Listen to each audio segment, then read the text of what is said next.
আসসালামু আলাইকুম প্রিয় viewers, SK site media YouTube চ্যানেলের পক্ষ থেকে আপনাদেরকে জানাই আন্তরিক শুভেচ্ছা এবং অভিনন্দন।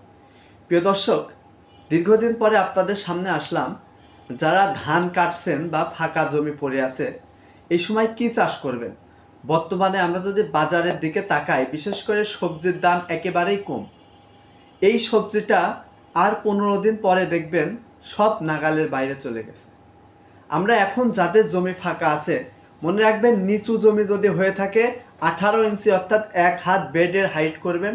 উঁচা জমি যদি হয়ে থাকে সর্বনিম্ন 10 থেকে 12 ইঞ্চি হাইট করবেন। তাতে বর্ষায় বৃষ্টিতে আপনার ফসলের ক্ষতি হবে না। এবার আসেন কি চাষ করবেন। সর্বপ্রথম আমি যেটা সাজেস্ট করব সেটা হলো গ্রীষ্মকালীন তরমুজ। 12 মাসে যে তরমুজের জাতগুলো আছে আমার হাতে আপনি খেয়াল করলে দেখবেন, এটা হলো ইস্পাহানি কোম্পানির সুইট ড্রাগন। যে তরমুজের জাতি আপনি লাগান না কেন, কালো তরমুজ, হলুদ তরমুজ, এই সময় 1 বিঘা জমিতে 1800 পর্যন্ত গাছ লাগানো যায়। একটা গাছে একটা করে ফল ধরবেন, 2 কেজি করে ওজন, সর্বনিম্ন রেট 50 টাকায়, বাকিটা হিসাব আপনি করে নিন। মরিচের দাম এখন 25-30 টাকা কেজি হলেও আজ থেকে 15 দিন পরেই দেখবেন 150-200 টাকা কেজি হয়ে গেছে।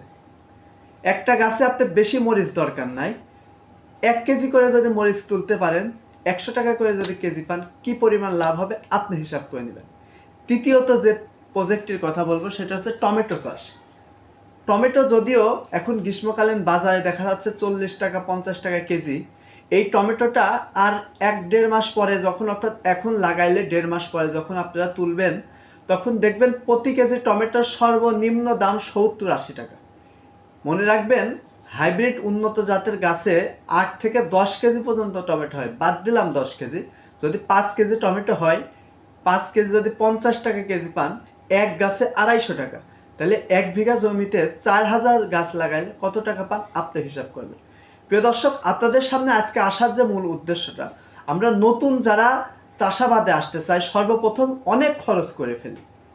যেরকম মালচিং পেপার দিয়ে অনেক স্প্রে, অনেক যে যা বলে তাই শুনি। সর্বপ্রথম আমি যে 3টে ভ্যারাইটির কথা বললাম, যেটাই চাষ করেন না কেন, 1 নম্বর মালচিং বাদে চাষ করার চেষ্টা করবেন। দ্বিতীয়ত, বেড করে বয়স গাছ যেদিন লাগাবেন, অর্থাৎ চারা অথবা বীজ যেদিন লাগাবেন, লাগানোর পূর্বে পুরা জমিতে ঘাস মারা স্প্রে করে নেবেন বাধ্যতামূলক। এটা যদি করেন আপনার অনেক টাকা সেভ হয়ে যাবে। দ্বিতীয়ত, সর্বপ্রথম রোগ হালকা পাতলা দেখার আগ পর্যন্ত কোনো স্প্রে করবেন না। বিশেষ করে মরিচের ক্ষেত্রে অনেকে অনেক কথা বলে, আমার ভিডিওগুলো দেখছেন, 1 মাসের আগে আমি কোনো স্প্রে করি নাই। তবে ছত্রাকজনিত যেহেতু এখন বৃষ্টি হচ্ছে, বৃষ্টির গুঁড়া পচার জন্য কিছু স্প্রে যেদিন লাগাবেন সেদিনই করা লাগবে। তাছাড়া আপনি কি ফসল চাষ করছেন, আপনার ফসলের খারাপ অবস্থা হলে কখন কি কীটনাশক বিষ লাগে, আমাদের চ্যানেলের মাধ্যমে জানতে আমাদের ডেসক্রিপশনে দেওয়া ফোন নাম্বারে হোয়াটসঅ্যাপে নক করলে ইনশাআল্লাহ তাৎক্ষণিক সমাধান দেওয়ার চেষ্টা করব। আজকের ভিডিও এ পর্যন্তই। প্রিয় দর্শক, আমাদের ভিডিওগুলো যদি ভালো লেগে থাকে আমাদের চ্যানেলটি সাবস্ক্রাইব করে আমাদের পাশে থাকার জন্য অনুরোধ করা হলো। আর আপনার সমস্যা যদি হোয়াটসঅ্যাপে না পান, অবশ্যই কমেন্ট বক্সে কমেন্ট করে জানাবেন।